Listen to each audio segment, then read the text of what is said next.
గుంటూరు మిర్చి season start అవడంతో మిర్చి యార్డ్లో రైతుల కోసం అధికారులు ప్రత్యేక ఏర్పాట్లు చేశారు. భోజనంతో పాటు మిర్చి అమ్మకాలకు వచ్చిన రైతులకు ఆన్లైన్ ద్వారా ఎలాంటి ఇబ్బంది లేకుండా చర్యలు చేపడుతున్నారు. ఇక్కడ రైతులకు ఏవైనా సమస్యలుంటే తమ దృష్టికి తీసుకురావాలి అంటున్న మిర్చి యార్డ్ షెడ్యూల్ సెక్రటరీ ఆంజనేయులతో మా ప్రతినిధి Sai Shankar face to face. ప్రస్తుతం మిర్చి యార్డ్లో రైతులు మిర్చిని తీసుకొస్తున్నటువంటి పరిస్థితి ఉంది. అయితే ఈ నేపథ్యంలో కొంత రైతులు అసంతృప్తి వ్యక్తం చేస్తున్నారంటూ కూడా కొంత ప్రచారం జరుగుతుంది. అసలు దాంట్లో వాస్తవం ఏంటి అనేది తెలుసుకునేటటువంటి ప్రయత్నం చేద్దాం. గుంటూరు మిర్చి యార్డుకి సంబంధించి సెలక్షన్ గ్రేడ్కి సంబంధించినటువంటి సెక్రటరీ ఆంజనేయులు గారు మనతో పాటు ఉన్నారు. ఆయనతో మాట్లాడదాం. ఏం సార్, అంటే రైతులేమో ఒకవైపు గిట్టుబాటు ధర కొంత తక్కువగా వస్తుంది అంటున్నారు, కానీ బయట మిర్చి ధరలు పెరిగినాయి అంటున్నారు. ఈ రెండిట్లో ఏంటి? గత 10 సంవత్సరాలుగా మిర్చి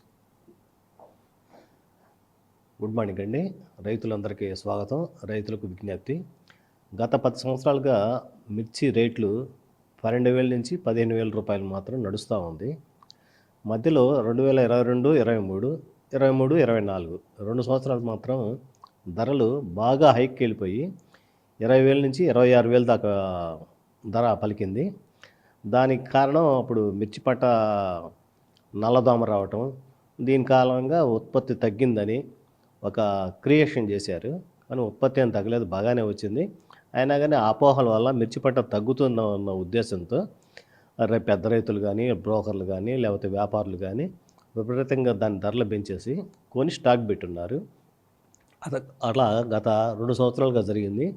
తర్వాత మళ్ళీ మిర్చి రేట్లు యథావిధిగా ఎప్పటిలాగానే 13,000 నుంచి 16,000 నడుస్తుంది.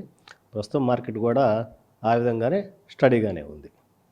అంటే ప్రస్తుతం కొంత రైతులు తెచ్చినటువంటి మిర్చిని కమిషన్ ఏజెంట్లు కానీ కొంతమంది బ్లాక్ చేసేసి దాని రేటుని పెంచే ప్రయత్నం చేస్తున్నారు అంటున్నారు. అందులో మిర్చి యార్డ్కి సంబంధించి కూడా కమిషన్ ఏజెంట్లు చాలామంది ఉంటారు. వాళ్ళు ఏమన్నా ఇట్లాంటి పరిస్థితి ఉందనుకోవచ్చు?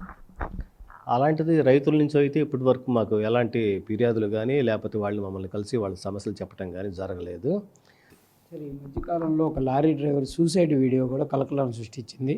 మిర్చి యార్డ్లో కొంతమంది తమ చేతుల్లో ఉంచుకొని నడిపిస్తున్నారు అంటున్నారు. దానిపైన మన్నవ సుబ్బారావు గారు, అంటే గతంలో చైర్మన్గా చేసిన ఆయన కూడా కొంత అవినీతి ఆరోపణలు చేయడం జరిగింది. దానిపైన విజిలెన్స్ నివేదిక కూడా వచ్చింది. ఎట్లా ఏంటి, కొంతమంది చేతుల్లోనే ఉండిపోతుందా? అధికారులు వాళ్ళ కింద పనిచేయాల్సిన పరిస్థితులు ఉన్నాయా? అలాంటిది ఏం లేదు. మిర్చి యార్డ్లో రైతు ఆత్మహత్య అనేది అసలు ఇది పూర్తిగా శుద్ధాబద్ధం. మార్కెట్ యార్డ్లో జరిగింది కాదు, ఇది బయట బైపాస్ రోడ్లో జరిగిన సమస్య. అది కూడా మేము ఎంక్వైరీ చేస్తే అది వ్యక్తిగత సమస్యగా తీసి తర్వాత దీనికి పొలవటం జరిగింది. ఇది కూడా ఏమిటంటే విషయం, వాళ్ళు మిర్చి ఎక్స్పోర్టర్స్ వాళ్ళకి నచ్చిన లారీని వాళ్ళు కిరాయికి తీసుకుంటారు. కానీ ఇక్కడ లారీలు కొంతమంది సిండికేట్ అయ్యి వాళ్ళు నచ్చిన రేట్లకే, వాళ్ళు పెట్టిన రేట్లకే తీసుకోవాలని వాళ్ళని డిమాండ్ చేస్తున్నట్టు తెలిసింది. దాని ప్రకారం దానికి పోలీస్కే మనకు కంప్లైంట్ చేయటం, తర్వాత పోలీస్ కేసులు ఫైల్ చేయటం, ఇవన్నీ జరుగుతూ ఉన్నాయి. మేము కూడా ఒకసారి మా జాయింట్ కలెక్టర్ గారి ఆధ్వర్యంలో మీటింగ్ పెట్టి వాళ్ళతో ఏ లారీ ఎవరైనా ఎక్కడి నుంచైనా పెట్టుకోవచ్చు, ఎలాంటి ఇబ్బందులు పెట్టద్దు అని వాళ్ళని చెప్పడం కూడా జరిగింది. దాని మీద పోలీసు వారు కూడా చర్యలు తీసుకున్నారు. దాని మూలన వాళ్ళలో సిండికేట్ అయిన లారీ యూనియన్స్ వాళ్ళు కొంతమంది వ్యక్తుల మీద, వాళ్ళ వ్యాపారస్తుల మీద వ్యక్తిగత కక్షలు కానీ ఇంకోటి కానీ పెట్టుకున్నారు. దానికి మార్కెట్ కమిటీకి ఎలాంటి సంబంధం లేదు. అంటే మరి విజిలెన్స్ నివేదిక ఏమైనా వచ్చిందా సార్ మీ దృష్టికి? విజిలెన్స్ నివేదిక అయితే ప్రభుత్వానికి చేరిందని సమాచారం ఉంది. మేము కూడా పేపర్ల ద్వారానో లేకపోతే మా అధికారుల ద్వారానో తెలుసుకుంటున్నాం. కానీ మనకైతే ఇప్పటివరకు నివేదిక మార్కెట్ కమిటీకి, మార్కెట్ యార్డ్కి వచ్చి ఉండలేదు, మాకే సమర్పించలేదు.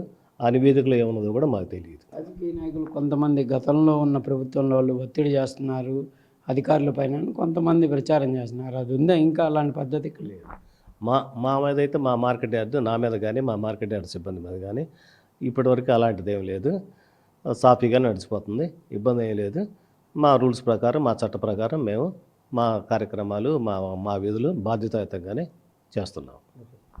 ఇది సీజన్ స్టార్ట్ అవుతున్నటువంటి నేపథ్యంలో రైతులకు ఎలాంటి ఇబ్బందులు లేకుండా అన్ని చర్యలు తీసుకుంటున్నాం అనే విధంగా కూడా ఆంజనేయులు గారు చెప్తున్నారు. అదేవిధంగా కొన్ని ఏవైతే ఇబ్బందులు ఉన్నాయో గుర్తించామో వాటిని కూడా రెక్టిఫై చేసే విధంగా కూడా అడుగులు వేస్తున్నాం అంటున్నారు. దాంతోపాటు రైతుకు ఎలాంటి కష్టం లేకుండా కూడా ఈ సీజన్లో అన్ని ఏర్పాట్లు చేస్తున్నట్లు కూడా తెలుపుతున్నటువంటి పరిస్థితి ఉంది. కెమెరామెన్ సురేష్తో సాయి శంకర్, గుంటూరు మిర్చి యార్డ్ నుంచి.